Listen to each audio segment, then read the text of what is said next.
যদি কেউ সত্যি নবীজি সাল্লাল্লাহু আলাইহি ওয়াসাল্লামের উপর দুরূদ পাঠ করত, তবে তার মনে কোনো উৎকণ্ঠা থাকতো না। আমরা যদি নিয়মিতভাবে নবীজি সাল্লাল্লাহু আলাইহি ওয়াসাল্লামের উপর দুরূদ পাঠ করতাম, তবে আমাদের জীবনে দুঃখ, কষ্ট বা অশান্তি থাকতো না। যদি আমরা একনিষ্ঠ হৃদয়ে দুরূদ পাঠ করতাম, তবে কাউকে ভয় পেতাম না, কারণ নবীজি সাল্লাল্লাহু আলাইহি ওয়াসাল্লাম হলেন ঐশী রহস্য আর নূরের ভান্ডার, এক আধ্যাত্মিক আলোক জগতের উৎস।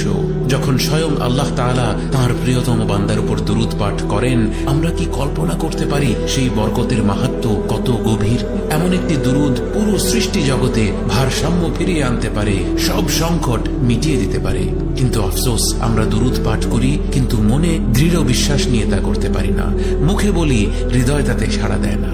আবু হুরায়রা রাদিয়াল্লাহু আনহু বর্ণনা করেন, নবীজি সাল্লাল্লাহু আলাইহি ওয়াসাল্লাম বলেছেন, যে বেশি বেশি দুরূদ পাঠ করে তার সকল দুশ্চিন্তা দূর হয়ে যায় এবং তার সকল গুনাহ মাফ করে দেওয়া হয়। তাহলে মানুষ এত ভারাক্রান্ত কেন, এত চিন্তিত, বিষণ্ণ আর ক্লান্ত কেন?